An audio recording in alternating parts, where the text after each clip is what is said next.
just because you disagree with what the state's doing makes no difference in relationship to the citizenship contract and being a part of that society, regardless of what the society is doing. And once you have the representatives, it's like anybody who's a member of a nation state that is a member of the UN, then you are a member of the UN. You're already part of the global governance. And all this dissent ends up at the end of the day become meaningless because it was turned over to representatives to represent you.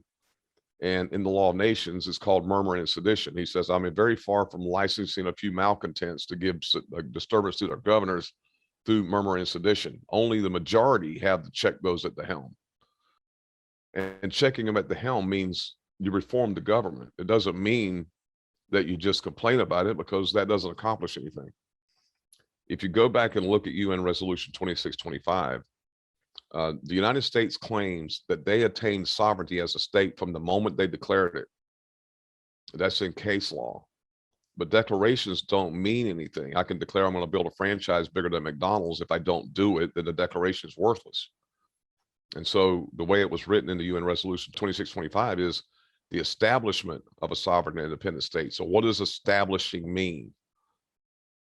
I mean, right now we're halfway finished with building a university in Liberia that's been done in the NGO that is Dom's NGO that's doing the education in Liberia.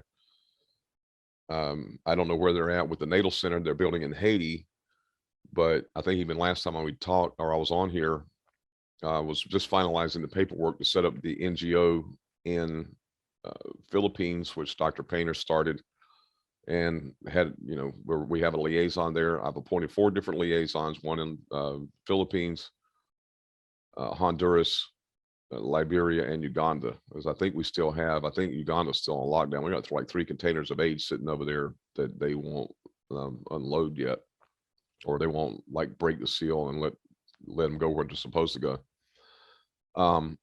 So my point about that is, what does it mean to establish? What does it mean to actually look like you have become a contributing member to the family of nations on this planet?